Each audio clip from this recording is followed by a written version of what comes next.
I'm Louis Jones, and we're going to talk a little bit about Top Shelf HR business partners. And what I really do is, and some of this is really small lettering, and I'm sorry about that. That's why I'll send this to you. Is my goal as a business owner is to be a partner in business with small business, but to do it at a fair price. So I'm kind of like the big guy HR guy that's worked for the $300 million to $400 million company, but doing it for all small business now, bringing that kind of high level review in so that the small guy gets just as much great HR attention as the big guy does. Things that we do, and the solution is really workplace compliance. I always say compliance is never a problem until, well, it's a problem. Now we got a lawsuit on our desk. Oh, how did we miss that? Kind of thing. So I help the businesses get ahead of that game, be proactive in that game with their compliance by putting good tools in place to onboard people, to recruit people, to filter them into your business, to make sure you get who you're getting, and then get them on the right path to success on their onboarding with job descriptions, policies and procedures, things of this nature, so it's a good starting point there, okay? I always say that most employees will know if they're gonna stay with you beyond 6 months at their 3-month mark. Not because that's their introductory period and you're gonna let them know if they're staying or not, just because they've figured out whether or not you're an A-player business or you're not an A-player business. And if you're not an A-player business, A-players won't stay around and hang out with you, okay? So you wanna do things kind of on up and up and be more cutting edge with everything. Hey fella, come on in. How's it going? Yeah, go grab yourself a spot. We got any more of those handouts? Real quick, there you go. There, grab some food too while you're at it, okay? So workplace compliance, we do the audits, we do the policies and procedures, we do the job descriptions. We build, onboarding, interviewing questions and things of that nature that are compliant with the law, versus just, hey, do you got family, you got babies and stuff, and that gonna stop you from fulfilling this job here? You can't ask that kind of stuff, okay? Recruitment, we do headhunting. We not only teach people how to source and recruit their own employees the right way, because where you're looking for people has a lot to do with who you're gonna get out of that spot you're searching in, okay? So we teach you how to find the right sources for the type of people you're looking for. We also help with the headhunting too for upper level positions. Workplace training, this is one of my trainings I do for management on the Fair Labor Standards Act, whether it's middle level management or upper level management. Upper level management, we also do change management training. We also do conflict resolution training. Entry level, we do OSHA, we do all different levels of different trainings that are really helpful to the small business. And you'll see in this, you'll have a competency-based exam that you'll do at the end of this that has questions and answers to it and everything, and then get credit for that training in their file as recorded training hours. Benefits, you'll see that we partner up with a really good brokerage in Michigan to produce our benefits, but with benefits comes compliance, and that's what a lot of people don't realize, right? You put a major medical plan in your business, now the employees take a piece of it, well, you have to give them what they call a summary plan description. That's got to be built by you. No one is building this thing for you, So we do things like that. We help build those. We help do the annual reports, the 5500s and what have you. And we do background checks. Our background checks are real-time checks. They're not database-driven checks. So we do a social trace on somebody, we hit an address, we call the clerk themselves at the county office and verify the information. So if someone did something a week ago, guess what? We're gonna know about it versus a database check, which is gonna be 6 to 8 months old typically. And we're a licensed third party under the Fair Credit Reporting Act. So that's a big piece of what we do with the background checks. What qualifies me to do this, and that's a big thing, I would not be up here doing this if I didn't hold certifications in human resources, because that would mean that I didn't validate what I know, okay? The certifications is very much kind of like when you look at a CPA and just a standard tax preparer. Okay, the CPA has been certified and validated for what they know. Same concept in human resources. The certifications are difficult to obtain. You gotta study a long time for them. You gotta exam out of these things, but before you even get to go sit and study for the exam, you gotta put in 8 years of HR just to go and sit for these things, okay? So the certifications, I have 2, one with HRCI, which is more of your, legal-based HR exam, with talking about case law, what the different acts that drive what we do today in the workplace, and then the certified professional through SHRM, which is more of a competency-based type certification. But I originally came out with a bachelor's of social work, spent 17 years in a corporation, one corporation, believe it or not. When I left there, we grew it from right around 800 employees in 3 states to over 3,400 employees in 26 states and 36 locations across the country. And we're working with adolescent juveniles that were delinquent, sent to us by the state or sent to us by parents, and they actually lived with us in a residential type environment. So did that for 17 years. So I really have literally seen anything and everything when it comes to human resources, from unions all the way up to EEOC to ADA, you name it, and I've seen it, okay? Which gives me a lot of that experience. But also certified career broker for my headhunting and a licensed healthcare agent for the state of Michigan. Because I love my Aflac benefits. These are a couple of my partners. Kraus Benefits is my benefits brokerage. And this is a group that does group medical, individual medical, Medicare. They do work comp. They do property casualty, the whole 9 yards. And Job and Howell Financial is another small group that does all the HR, all the financial services for me. As far as 401ks, IRAs, college savings, you name it, they're able to go in and do it on either an individual basis or a group type basis. What do we cost and how does it work? Really quick, monthly retainer is based on work, okay? $70 an hour for profit, $35 an hour for nonprofit, okay? Monthly maintenance, this is after I kind of do the project work. Like I've got several nonprofit works that I'm doing right now. I'll be in there for 3 months and then I got to get out of there because my goal is not to stay in there. It's just to work with somebody internally, get the new systems designed in place, and then back on out of it, okay? And kind of just do a monthly where they're able to call me in a moment's notice when they want to ask questions about an employee or something they want to do with an employee, okay? And then we do package-based work. Like I've got a $500 employee package, which includes like an interview, all the hiring documents, the policy procedure review, things of that nature. Michelle is taking advantage of that. We've done that at her place, but also the independent contractor packages and what have you. And I do that for 1 to 30 employees, but then it increases based on employee size. My typical wheelhouse is 1 to 99 employees is what I like the most. Okay, I do have a few that are up over that, 150, 250, but I try not to do too much in those areas unless, it's kind of an EEOC claim they want me to, write a response for, something like that, position statement for. All right, getting into the Fair Labor Standards Act, okay? Let's talk about this. I got my notes here. True, I forgot that. See, I got jumping around too fast. We do want to do introductions, don't we? See, Thelma? That's because last time I went over. Why don't you go first? Tell us who you are, who you work for, and what you do there. Okay. Good morning or good afternoon. My name is Andre Fox. I work for Success FLSA. We are brand new as of January, right across from McMorran Place, giving kids an opportunity to get their diplomas. A lot of at-risk students, and work for Success FLSA. I think I mentioned you'll work for. And like I said, we're new to the town. Is everybody familiar with where they're located? Right across from McMorran Place there. Thanks, Andre. Go ahead. I'm Adam. I work for Blue Water Area Transportation. I'm an assistant HR director. Excellent, excellent, excellent. In there with Carol. Yes. Excellent. Yeah, we all the time work together. Hello everyone, I'm Kim. I'm from Solitude Lakes Golf Course, and I'm the building manager. I do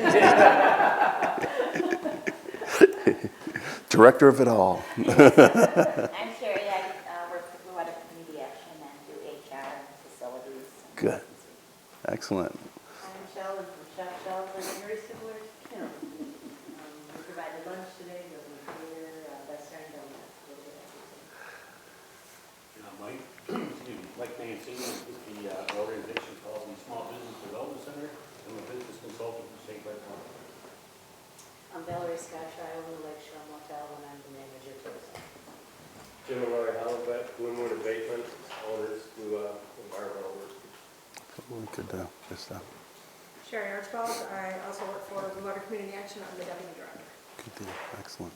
I'm Joey Kane. I work for the Boy Scouts in St. Clair and Sanilac County, and I recruit new kids, volunteers, and raise money. So you pronounce your name Kane. Yeah. I thought why am I always saying Cullen? I don't know what the heck. Sorry about that. But. Thelma? Oh, I'm Thelma, and I'm the president and CEO of the Blue Water Area Chamber, and thank you for sharing your lunch hour with us. We appreciate it. And Lewis is going to do a fabulous job. I will. Danielle? Want Danielle to get in there? Danielle, Chamber. Good, good.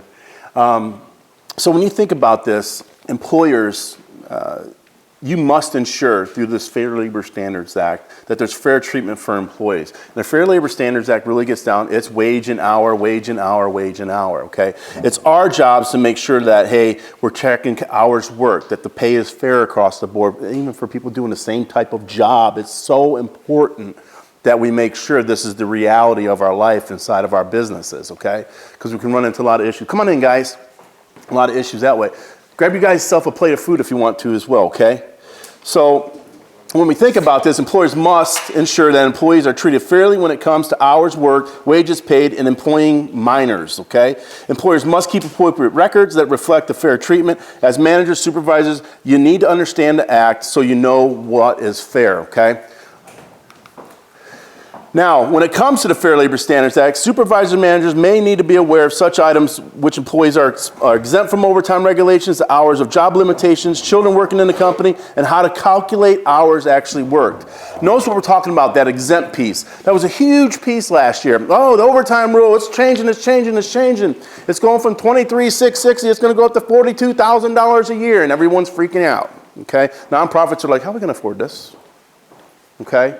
So what I typically did when that was all going on, I helped a lot of my clients prep themselves for that.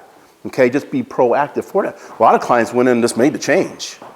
You know, they're like, we're just going to do it. Okay, but a lot of clients who can't afford that need to be more proactive and see if it's going to happen. And in the end, it did not happen. And I can tell you with the Trump administration, the increase in comp with the exempt employee is not going to change. Okay, it's really kind of dead in its tracks right now, to say the least, okay? But what it did do, and we'll get into that, is that there's only so many exemptions to overtime, people, okay? And we're going to dig into those today. And hopefully when you leave here, you'll have a good understanding as to what is an exempt employee here, what is a non-exempt employee, and what is an independent contractor. There's only 3 classifications you can stuff people into. And this, remember this as we go through talking about these different classifications. It's not about the person holding the job. It's about the job and the job description. That is the key. Okay, if you ever got audited by the DOL and they came in and say, where are the job descriptions? Show me that. You're paying this person a salary. You got to prove to us that they meet the exemption. Okay, so we want to be really careful and listen really well when that comes to that. So supervisors and managers need to know which employees are exempt from overtime. Things like a computer professionally based employee, a professional based employee, a executive director, a director level executive exemption, an administrative employee, or an outside sales based employee. So how many is that? 5, that's it. Okay, and everyone understands an exempt employee is someone that you're paying a salary to.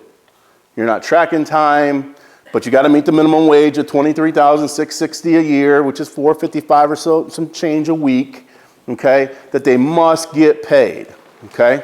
Then you have the hours and job limitations of team workers, how to calculate hours worked and overtime. So calculating hours worked and overtime is going to be over in this area, the non-exempt employee. Okay, this is the OT, OT, OT, OT. They are eligible for overtime. Okay, so tracking hours. I deal with clients like this with this all the time. Oh yeah, well how do you pay these guys? Oh, I pay them by the hour. Well, let me see your time records and things you've been keeping to, account for hours. Well, we don't have none of those. We don't have none of that stuff. Okay, which is the bigger piece of the puzzle, records management, especially if you're running on non-exempt. Exempt, not so much record management there. Non-exempt hourly, big time records management, okay? And just know this, that if it were up to the federal government, the Department of Labor, every one of us would be hourly. Being paid by the hour, getting overtime, the whole 9 yards. Independent contractors wouldn't exist, and this wouldn't exist over here, okay?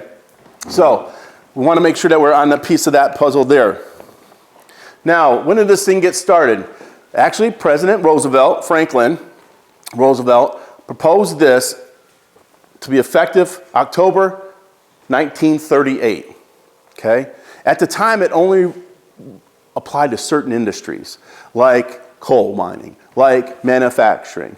The spots where they were abusing child labor, working people 80, 90 hours a week, nobody got overtime, they didn't get a minimum wage, all these things were going on at that time, which has brought about our Walsh-Wheatley Act, which is our union act, that brought about unionization, okay? So it only applied to 12 million workers at that point. And it banned oppressive child labor. Believe me or not, they were bringing kids in 10 years of age, instead of going to school, they went and worked in our country, okay? So that set a good child labor law and it instituted a minimum wage of 25 cents back in that time. 25 cents, and then he went a little bit further to establish the minimum work week, which was 44 hours at that point that they set up. Because remember, people were being forced to work long hours. And then the act came about changing that up for them, okay? Now, establish overtime provisions. What it said was, hey, anybody who works over 44 hours, then you have to give them overtime, which is time and a half of what you're paying them on a regular hourly rate, okay? So, in one of our exercises we're gonna do, it's gonna say, okay, this person worked 45 hours this week, okay? Their pay is $9 an hour. How much is that total? Dividing that by the number of hours worked gives us the average, hourly rate, and then we add half, split that in half and add half to the main rate, we get our overtime rate, okay? And the thing is you're gonna learn here is that, and we'll get this too, I've seen this in some files where I pull out a piece of paper and it's like the employee is signed where, hey, instead of overtime, in lieu of overtime, I choose to take days off instead. Legal or not legal, you think? If the employee agrees to it. I don't think no. It's not legal, not even in the slightest, okay? Because the law says, I don't care what the employee wants. Okay, they're going to get overtime. They work overtime to get overtime. Now the question is, what span of time are we looking at? Okay, the government says that you must focus on the work week. Okay, now notice I didn't say pay period. I said work week. Okay, some people's pay periods are 1 week. They pay on every week, or they go 2 weeks, or some people go 1 month. Okay. Doesn't matter to the government. It's about what they worked in that 1 week. So if you pay bi-weekly, that's 2 work weeks. So if the person did 45 hours in the first week, well, that's 5 hours of overtime. Let's say they only worked 35 hours in the next week. Well, can I just move that 5 hours over here and split them out, make it even at 40 hours a week? Well, no, we can't do that, okay? And then they say, well, can I discipline somebody if they work overtime? Well, sure you can. You can say, hey, we don't allow overtime, and we want you to be more mindful of that before you go and do it, okay? So, Matt, did we lose our stuff here? There we go, sorry. And then, obviously, another thing it did was establish the overtime provisions and established, it eased post-depression economic problems, okay, as well. Now, the employment of minors. When we look at what it was to what before the Fair Labor Standards Act, they were working 60 hours more a week. Minimum wage is 4 hours per week, kept children from school, endangering the health and well-being of our country, making the kids work as much as they were working. But then again, mom and dad didn't get no overtime. They were getting just that flat rate, being made to work just as much. So just to survive, this is what they had to do. And this is what the president didn't want at that time, was to put a lot of that to rest, okay? Any questions on kind of the history of the Fair Labor Standards Act and why it came about and what its whole purpose was at all? Okay. Now, minimum wage, when you think about minimum wage. Now, what you look at here, you're like, well, that's not what it is in Michigan. Okay. I actually do work for the group who started the cause of setting a tiered increase in Michigan for wage and hour. Okay. I was just there yesterday downtown Detroit talking to them. So they were one of the first states to say, you know what? We're not just going to pay our people $7.25 an hour. Okay, we want it to go to $8.25, we want it to go to $8.50, we want it to go to $8.90, and then we want it to go to $9, I think it's 10 cents or 20 cents, something like that. Next year will be the last phase of it going up in the state of Michigan, okay? And we should all know this because we have our labor law posters up, right? To have it all right there where everyone can see those, right? Okay? Sure do. Yep. I know the chamber does. But really, the current minimum wage for the nation is $7.25 an hour, okay? Overtime's at an hour, 1.5 times the regular rate of pay. And overtime pay for hours in excess of 40 hours is what we're looking at there. Now, that's the minimum wage. Now we're going to get into, well, what's some exemptions to the minimum wage? There are exemptions in the Act to the minimum wage. And this is where you guys really want to kind of pay attention and evaluate if people fit into those exemptions or not. Because there's nothing wrong with putting someone into an exemption, an outside sales or something like that. There's nothing wrong with that. We just have to make sure that the job reflects that exemption itself, okay? So minimum wage exemption, disabled workers. You can adjust minimum wage based upon the hours put in by a disabled worker. Full-time students as well. Okay, typically up to the age of 16, but between 16 and 18, you can adjust someone's compensation and raise it a little bit. That's beneath the minimum wage if you wanted to, up to the full max of minimum wage, but once they reach 18 years of age, pretty much if they're going to go on full time with you, then they get the regular minimum wage put in play there. But you notice like with the students and the full-time students, even if it's youth workers, like for example, in a school day, and a student can only work 3 hours, between 14 to 16 years of age. Okay, so and I didn't put a lot of that in here because I didn't feel like we had a lot of youth workers from our population here, but I've got a lot of good information on that. If you are using a lot of youth workers, let me know, and we can talk some more about the youth workers. Tipped employees, we got a couple restaurants in here though, okay? Tipped employees where you're taking a tip credit, okay? And that kind of has creeped up a little bit as well. That's just where a business is choosing to use that $3.15 an hour in addition to the tips reported by the tipped employee in combination to get them to what they call the minimum wage. Okay, they do have to, as a combination of those, get to minimum wage in your state as a tipped employee, okay?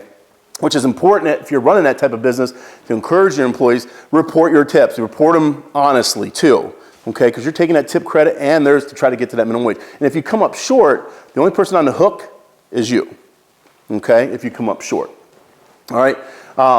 And we'll get into that. So the tipped employees, this is only if they're receiving $30 a month per month or greater in tips, can you go to this tipped employee situation. And you'll see a lot of times, like for pizza delivery or what have you, they'll pay them, pay them $7, $8 an hour, okay? Because we're adding in their their delivery piece in there too, and then their tips to make sure that they meet up with that minimum wage, okay? And then, of course, the employer may create tips against the minimum wage, but employee's tips plus cash must come up to that $213.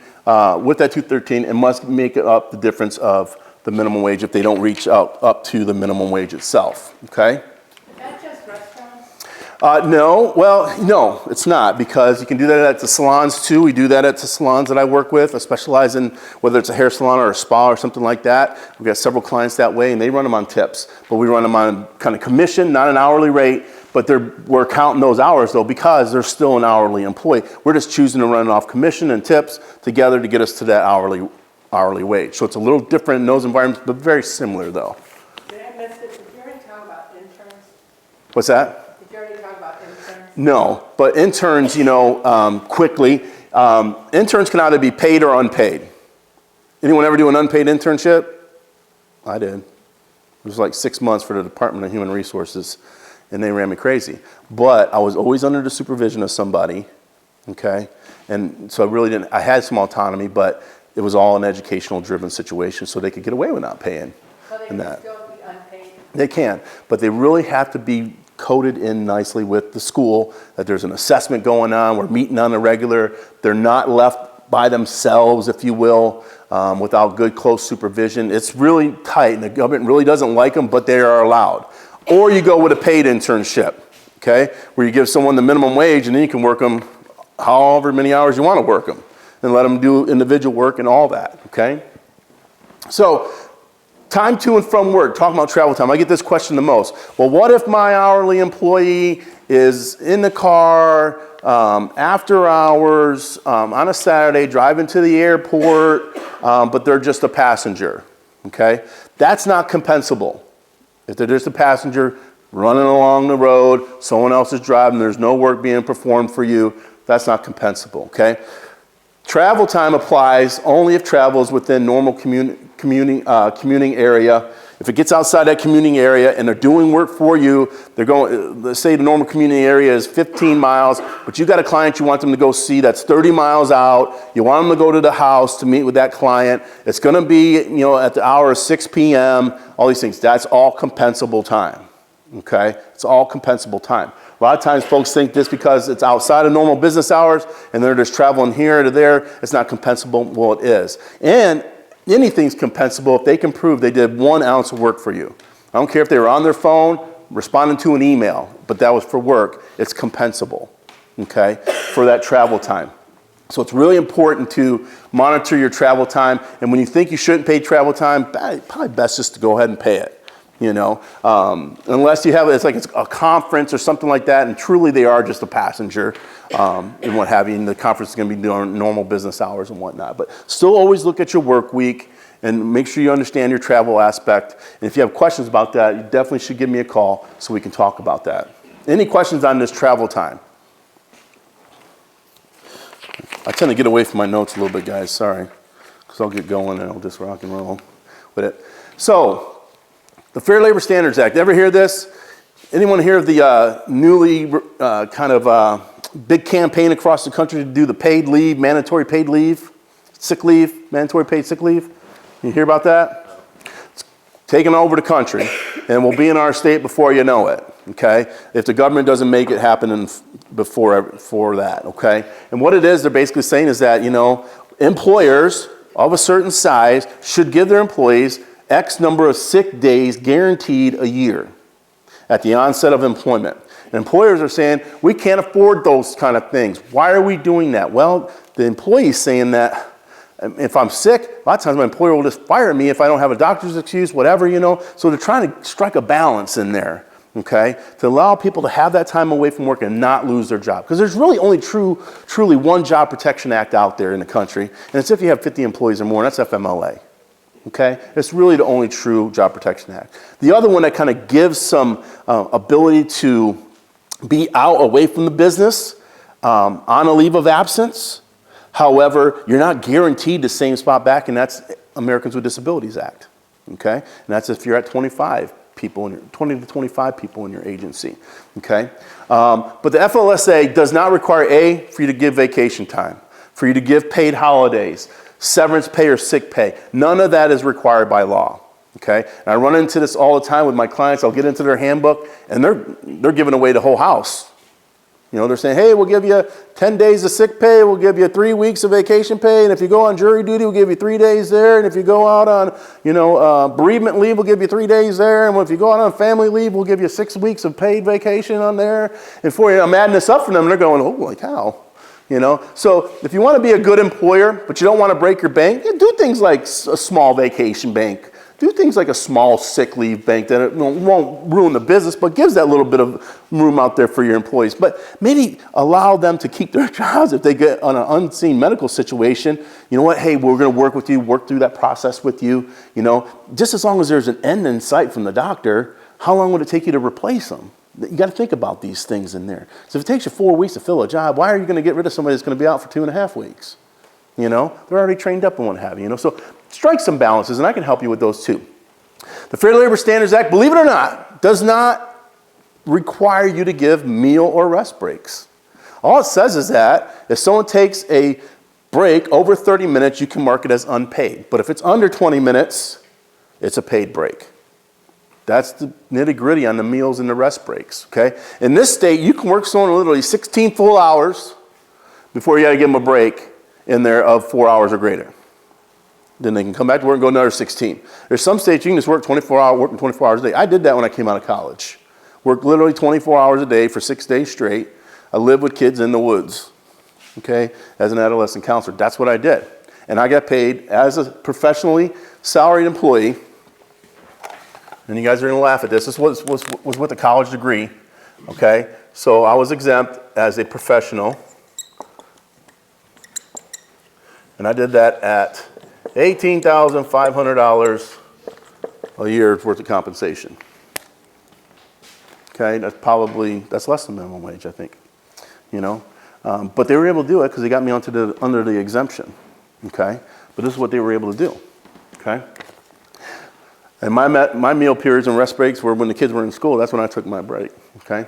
Premium pay for weekend or holiday. These are all areas that you as a business can enhance upon someone's compensation. It's not required by the law for you to offer those areas. So when I say, oh, I'm covering Adam's vacation for 2 weeks, I deserve premium pay. And then the employer can just simply say, no, Adam's just on vacation. You're just going to cover his spot for 2 weeks, okay? But if it's like Adam's out on disability, he's 6 months out, Joey, we need you to step in here, do your job and Adam's job. But by the way, we're going to give you a little bit extra because it's over and above what would be construed as normal in the workplace, okay? That's when you want to be thinking about, otherwise you're just asking for problems from your employees, okay? All right? Now, FLSA does not require pay raises or fringe benefits. A lot of times, some people say, oh, well, merit, that means we're definitely getting a raise. You know, the way we want to write our policy is that, hey, we do consider merit increases if, of course, the business can perform well enough to support merit increases. That's the way we want to write it. We don't want to write, hey, we evaluate every single year merit increase, and that's the way we do it. Well, then your employees are going to, language drives perception. You got to be very clear with them about that it's a possibility, but it's not a guarantee. Okay, very important piece there. The Fair Labor Standards Act, and believe this or not, does not require a termination notice, because employment ultimately is what? It's at will. Now, can many situations fly in the face of at-will employment? Yeah, that's why you have record number of harassment claims, record number of discrimination claims on the rise, retaliation claims are on a rise. Wage and hour, okay? You notice I pay here, paying legally is everything, and you don't know everything, okay? We just don't. We know what we know.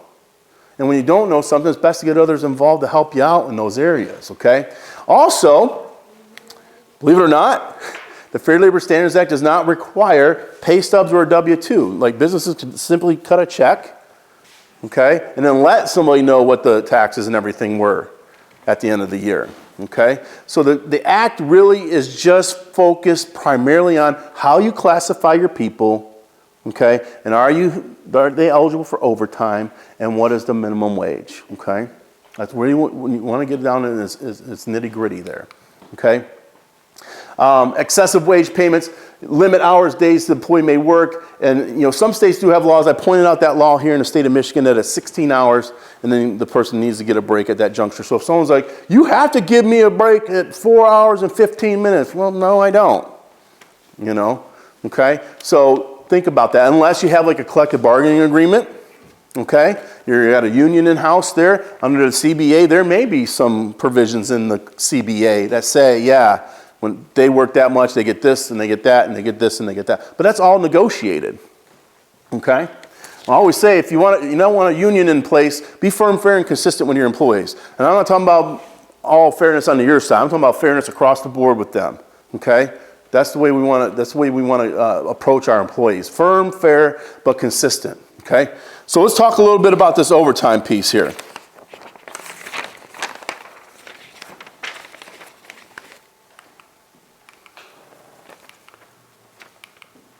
So let's do this.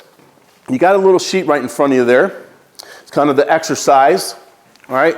So we know that anything in excess of 40 hours in what? And they work what? Did I run out? Yeah. They're out front though. We'll get one for you. So we said it's for a work what? A work week. All right, let's say that Mary makes $10 an hour, okay? Mary worked 45 hours that one work week. Everybody come up with what the total is for that. She worked 45 hours. She made $10 an hour.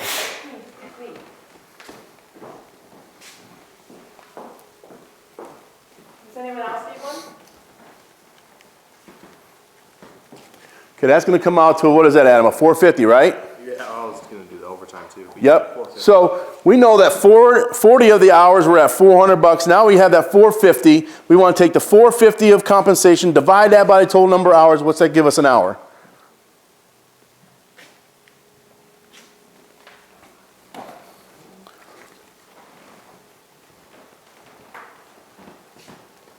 So the 40 divided by the 400 is $10 an hour. Now we got the 5 hours of overtime, right?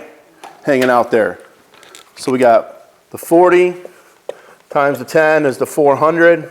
Okay, we still got this 5 hours over here. We know that's $10 an hour. Time and a half with that is going to be $15 an hour. So we got the 400. And then we have the 15 multiplied by the 5 is what? Was that 50, 60, $75. So $75 of overtime. Mary's check is now what for the week? $475 gross before taxes. Okay? Now, some other situations go into play here where we're trying to count hours. Imagine this. Let's say that Betty works the salon, and Betty put in 30 hours this week. Her commission was 20% of $200 that she brought to the salon, which is going to be, what is that? 10 is 100, huh? 1/5 of 36, right? Right. Okay, this is if you're paying commission plus tips. Let's say that so commission-wise, she had $250 worth of commission, and then she had another $200 worth of tips. So the commission and the tips added together is what? So 200 and the 250, that's 450. Okay, then we would take that and divide that by the 35 hours. What do we have here, folks? Lily, she didn't tell us we're going to a math class. But what do we have there real quick? Anyone got a phone, calculator? 450 divided by 35? Anybody? I know y'all got a phone. Just under 15. So it's just under 15 bucks an hour. So let's say it was $14.50 an hour, okay?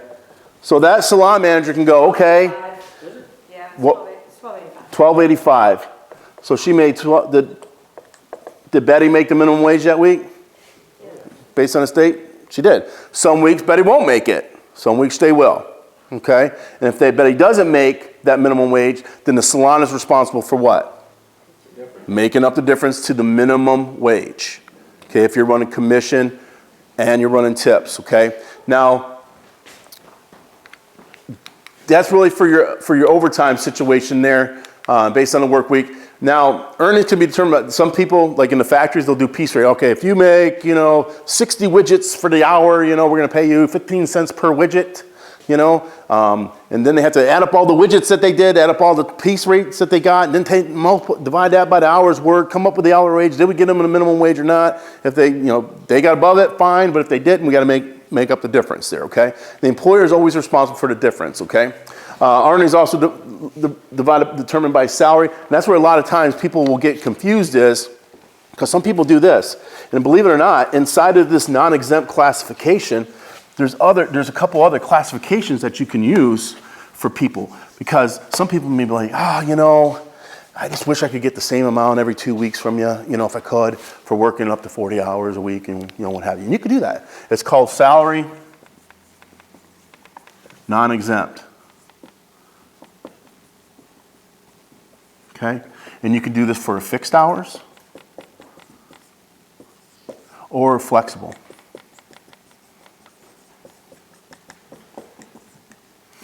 Okay? All you have to make sure is that the hours divided by the compensation is at least minimum wage. Okay?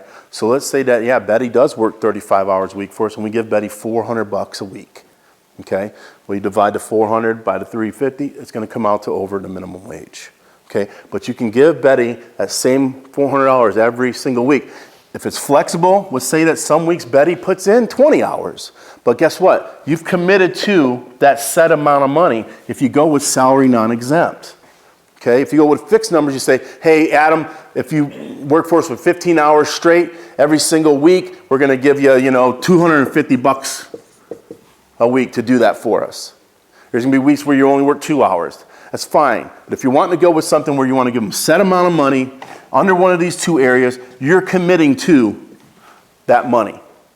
Whereas if you just go hour for hour, hour for hour, hour for hour, then you're only committing to the hours actually worked. Okay? Does that make sense? Okay.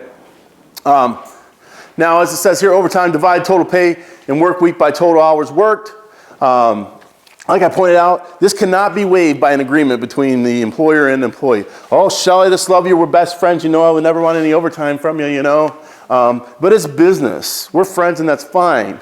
Okay? But we're all friends that we get down to counting some money when it gets down to it. So we got to be mindful and say, hey, I love you too. You're one of my best friends. But you know what? This is business, and we got to do this the right way because paying legally is everything, and will protect you. Okay, a lot of you guys are small enough, that's really what you're most concerned about. Get the compensation absolutely correct, okay? And you'll have less problems. Does that hold true within the week, the work week? So I could work 10 hours today and take 5 off tomorrow? That's right. Mm-hmm. And that's okay? And you're still committed to that set pay if you run flexible hours, absolutely. You're still giving them the set amount of money, okay? To say, Sherry wants you to work up to 30 hours a week, and we're going to give you $450 a week to accomplish that. Some weeks we know you're not going to work up 35 hours. Some weeks we know you will. So that I can't waive my agreement means I can't get a day off down the road. But within the work week I can. In the work week, you're totally fine. You can move things around that work week all day long, okay? If someone's like at 35 hours and Friday, it's like, oh, you're going to be over, You know, you can get into 47 hours and say, hey, so tomorrow you're only in here for 5 hours. You can control the work week. You are in control of the work week. The employee is not in control. Okay, this is the businesses, you're in control there, okay? But your employee has a right to compensation. They have a right to be paid correctly, okay? Exemptions, let's talk about a few exemptions. These are the exemptions to, this is where we're gonna be at over here. Exemptions to overtime, okay? Commission sales, these are your, go to the Verizon store, get your phone, retail establishment, stuff like that. Believe it or not, most of those people are paid on a commission, that's it. Okay, but their hours are still tracked. You can pay commission, you say, hey, it's 20% off any sales, but guess what? They need to get their sales done enough up to the minimum wage because you're going to want to divide the hours by the amount of commission you're getting ready to pay them out that week. Okay, and they got to be at minimum wage. So if you're going to go with that commission setup, really make sure it's driven off sales and it's driven off of performance. Because if they're not getting it done, you want to make sure to know about it as sooner than later, okay, and that you have a concern about it. Okay, very, very important because a commission salesperson will put down that they worked 40 hours that week and maybe they brought in 2 deals that added up to like $200. Okay, so we got to be really cautious about that commission sales setup. The computer professionals. Now, computer professional is not a help desk person. It's not what we're talking about here. We're talking about folks who can write code. Okay, and build apps and build the codes for the apps and all this other deep, deep computer-based programming. That's the exemption that they're talking about there, okay, from overtime. And in that rate, all they're responsible for paying that person is the minimum wage of $4.55 a week, okay? You know, I'm a sloppy writer, you guys, but good thing it's not an English class. So it's $4.55 minimum. That's your minimum wage for a salaried exempt employee, okay? $4.55, and that comes out to $23,660 a year, okay? Last year, the Department of Labor wanted to skyrocket that by $20,000. Okay, is where they wanted to set that at. It was going to take effect on December 1st of last year, but it, got put on hold by the District 5 Court of Texas, and it's been on hold ever since. So it's still at $23,660, and that last time that was changed was 2004. So over 12 years ago was the last time any increase was seen to that. And the big thing about these exemptions was, it was kind of like the people like me. You come out of college, got a college degree, you go work in the woods, and they're working 80, 90 hours a week, and you're getting $4.55 a week, and you're like, wow, I'm being taken advantage of or something here, So you get challenges a lot on that, okay? I noticed something too, like exemption from overtime, like your driver's helpers, your loaders, your mechanics. I work with several mechanic shops and what have you, and they pay well, but they don't have to meet, overtime rules as far as tracking hours and paying overtime. They can pay a salary and be done with it and not have to track the hours. So when you're put people into this status here, that means officially you are not tracking hours. You do not track hours. Can you set hours that you expect them to work? Yes. Most employers, though, they look at an exempt salary employee and say, we're paying you, Andre, to get a job done. Andre, get it done this week in 20 hours, good. Maybe next week it takes you 80 hours to get it done. But that's what we're paying you to do, is get a job done. You're going to get the same amount of money every 2 weeks, like clockwork, okay? Lewis, so commission salespeople or salespeople, there's no set hours for them if you get commission? You got to track the hours. The commission sales for over here, if you're running them kind of like the retail establishment, like the Verizons. Now, if you're doing outside sales, no, that's an exemption to the act as well as the outside sales. And you see this a lot for really anything outside sales. Let's take Matt Brooks, for example. He had someone that was selling websites for him. Matt's like, I build websites, I don't sell websites. So he got that person out there and he set him out there and say, hey, for every deal that you land, we'll give you 30%, of the deal. And that person, as an outside sales, did not, you don't have to track time, and you don't have to meet a minimum wage. But this person is not really hanging around your office, is what they say. They must be outside, away from the office. Maybe they come in on a Monday and talk to you about what their game plan is for that week. They reload on a bunch of supplies, and then they'll catch back up with you again until Friday, where they say, hey, here's how the week went. Here's all my targets that I hit, I didn't hit. Okay, and it's just really update meetings. That's for your outside sales exemption, what Thelma is talking about there. And Okay. why did they single out computer professionals? Because of like the coding, I mean, it's hard to get that into, really at any professional level. Advanced learning is what gets them into that exempt status. You have to obtain another higher level of advanced learning. Like for the professional exemption, really they want to see you at a minimum of a bachelor's degree, but preferably a master's degree or some type of professional certification to validate that you meet that exemption there. Okay? Because most professional positions, like you said, work gets heavy, and I mean, you're not on the line making products, you know, where it's like, hey, I can clock in at 8, be done at 5, the next shift comes in, it keeps going. Then the professional, it's like, okay, you're the one person who does your job, you're the only one who does your job, maybe that you take some of the work home, so it's a much more flexible situation there. Okay? Other exemptions are farm workers, these retail salespeople we talked about, and the seasonal and recreational. These are all exempt from the overtime, okay? Exempt from overtime regulations, okay? Our main exemptions that are used, though, are the executive exemption. What is the executive exemption? In the nitty-gritty, the executive exemption is this, okay? It's this person is supervising 2 or more people directly, okay? 2 or more, it's one of the big ones, and they deal with matters of significance.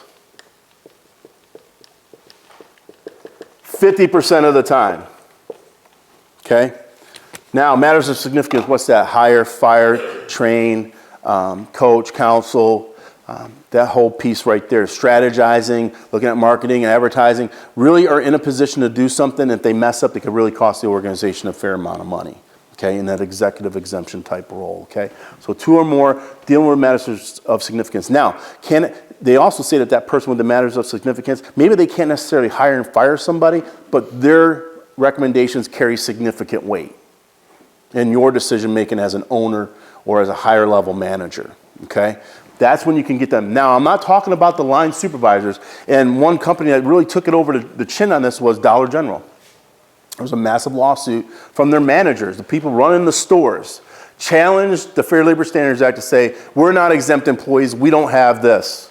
We don't have the authority, no more authority than the janitor does, is what they said in the court case, okay? And in the end, the judge found in favor of the employees because the manager had to run absolutely everything through the regional person. Could not make any decisions whatsoever. But because they had a manager name on the back side of the title for the job, a lot of people just all of a sudden think that it's exempt, and it's not. You'll be surprised that 70% of businesses misclassify their employees. 70% of businesses misclassify their folks, okay? And these exemptions are the ones that are most abused. Now, the administrative exemption, okay? This is one that a lot of people don't realize they can get some people into, but you know, it's a real good one. This one is where someone works primarily at a desk and has significant judgment. Okay?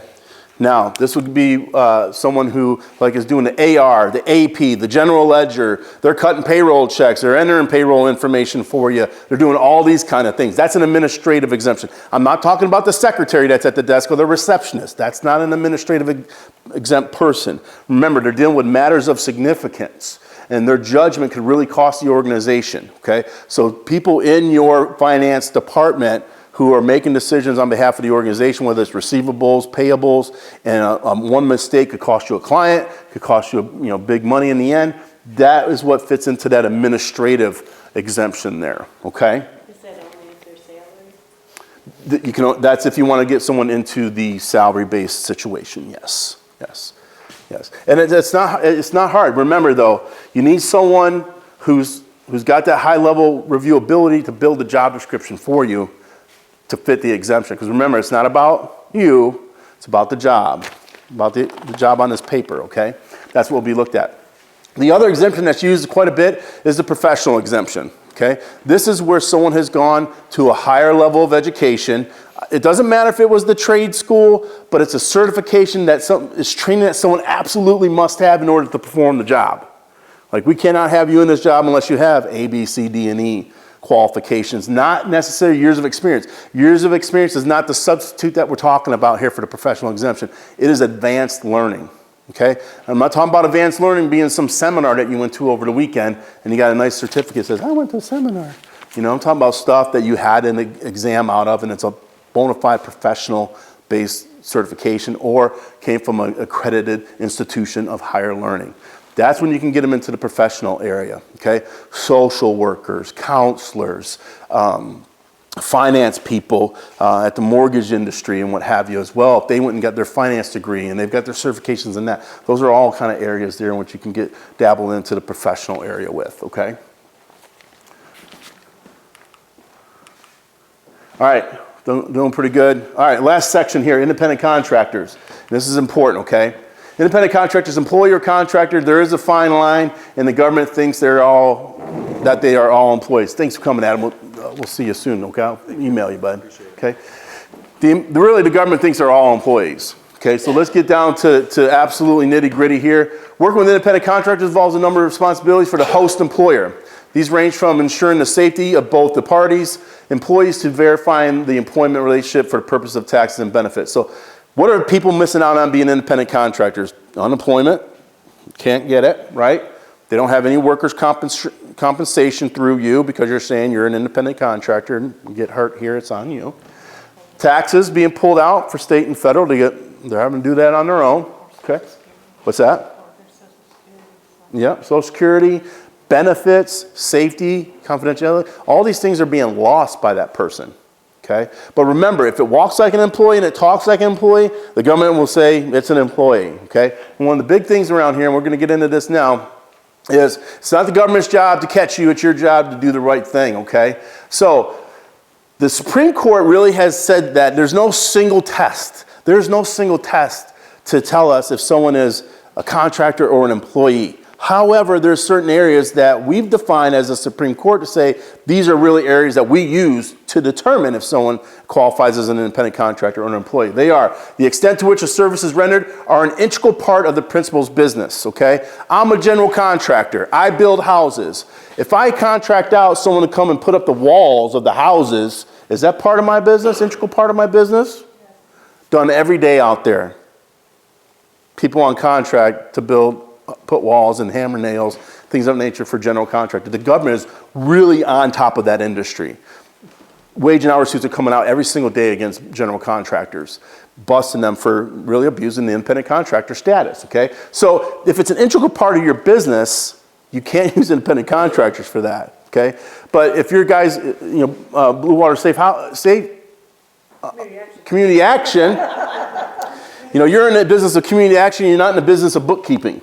Can we contract our bookkeeping out? Yeah.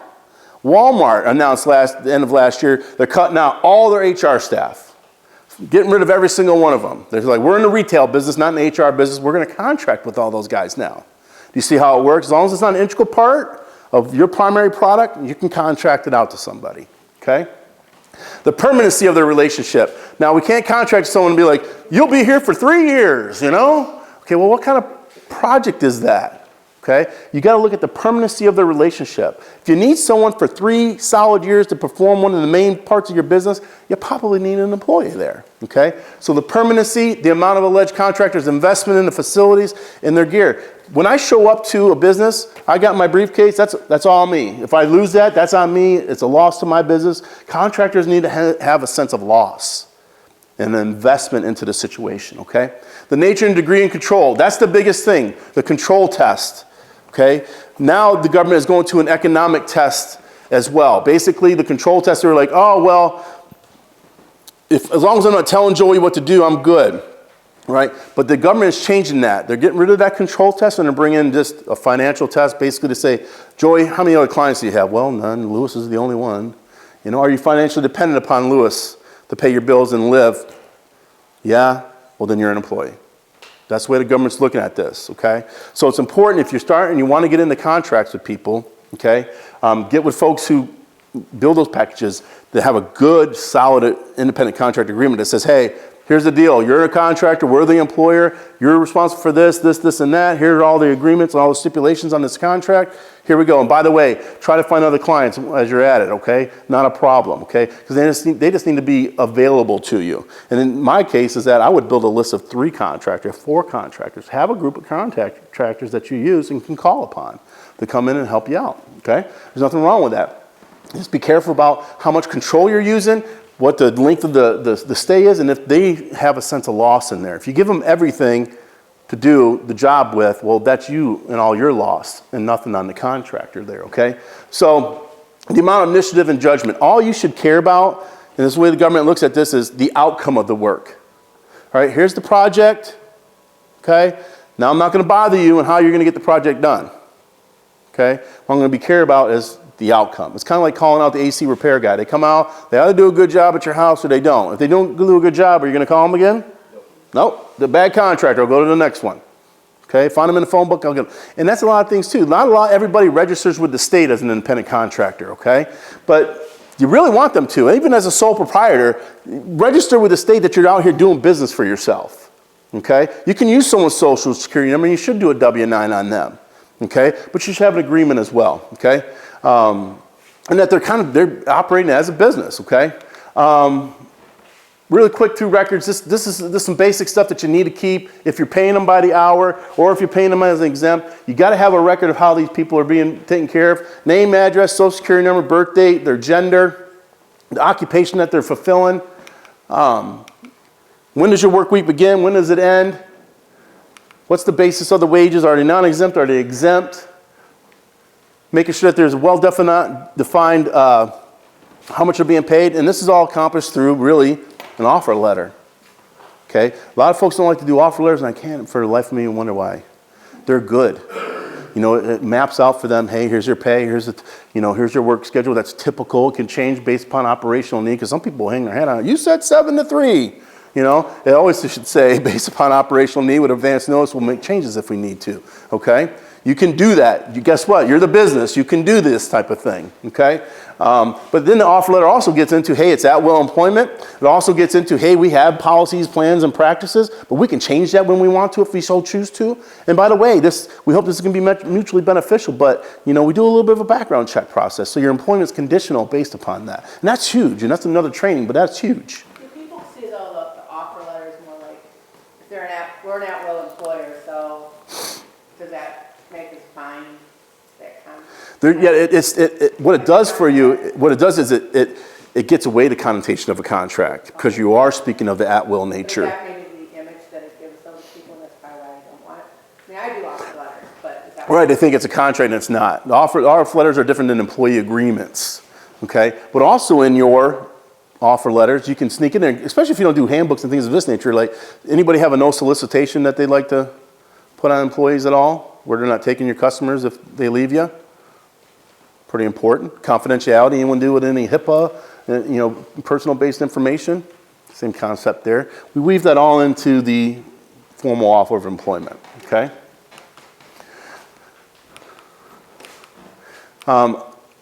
Additions and deductions, these are all everything you want to keep track of. Like, for instance, could be child support payments, they owe a bill. You can get a registered agent send something to you by law. You got to act on those things.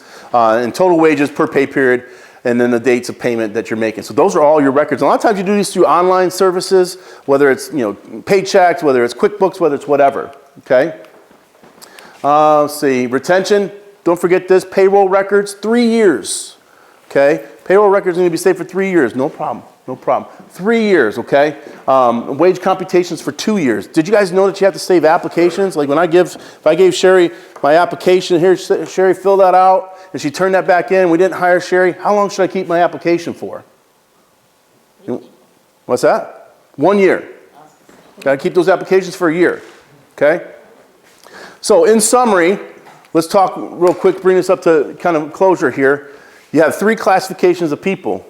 You got your exempt, which break down into the certain exemptions. It means that you're not tracking time. You don't have to pay overtime. Anyone exempt in the room at where they work? Okay? We're not tracking. We just get paid to get a job done. Okay? All right? So that's your exempt salary. And like I said, it's not about Joey who holds the role. It's about the job description itself. Okay? Non-exempt employees, these are your hourly folks. And do you have some options inside of the hourly situation? You do. You have a couple, actually. And it's called salary non-exempt, where you're giving them a set amount of money for either flexible hours or a fixed number of hours, okay? And the last one, because I don't get into this too much with my businesses unless they just insist upon running contractors, okay? And with that, we got to walk a real fine line. I mean, we test it out and everything with my clients. We make sure I listen to everything they're wanting that person to do, and I run it against a test to make sure that they're truly independent contractors, okay? Because this person, and this person are who you're worried about turning on you and then going to the state agencies. It's not the government. They're seriously not wandering around knocking on doors. They are just simply waiting for someone to feel like they got jaded, call on the state agencies, and all the state agencies or the federal agencies all help for free. Okay? And what happens if you get that complaint and it comes to your doorstep, well, it's up to the employer to prove that they're in the right. Okay? Which hence the whole need for those records, especially if you're running non-exempt or an offer letter and what they agreed to, or the contractor's agreement on what we have going on as well. Okay? Can I ask that? Any questions? You bet. That 40-hour work week, so if they were over 8 hours in one day, we're just looking at the whole work week. Whole work week, that's right. You can work someone in this state up to 16 hours in one day. To what extent is a contract, bargaining unit contract overarch the FLSA? Well, yeah, sure it can. You know, but the collective bargaining agreement you're talking about, you know, typically it will overarch it in benefits. And then really the FLSA doesn't cover your benefits aspect of things. So it still will, you know, say, hey, you're going to follow federal and state law regarding minimum wage practices. It won't overarch that aspect of it. If we have a 7.5 hour work day, if the employee works 8 hours, right now we are required to pay them a half an hour overtime because they work longer in the day. You might have that might be woven into the CBA. Yep. Yep. That is where it could. And then of course anything over 40 in a work week would be responsible for. Yep. Yeah. And just remember with CBAs, it's all negotiable. I guess My question really is, what takes precedent? Does the law take precedent? the CBA. Always go by your CBA. Okay. Yeah. Always go by CBA because the law is typically going to be right there in sync with it. But a CBA typically will improve what the law establishes. Yeah. Typically that's why. Because union workers in most cases make more per hour. They get better benefits, all these things. It's really, you're going to go off of the CBA. Any other questions? No questions, but there's some things in environmental that we have to keep records of. Yep. I always say anything, my standard is always 10 years. I'm pretty much all of it, you know. But that's for employee records itself, you know, because typically it's 5, it's 7, it's 10 on medical. So you're running those employee records for, you know, keep that for 10 is what I say. But those applications are 1 year marks there. Payroll records. That's going to be 3 years on payroll records, 2 years on the compensation records. Yep. So that's why I say you didn't have it. I'm going to hold on to at least 5, 7 years. 7 years is usually pretty good to weave out of that. Thank you, Louis. Thank you.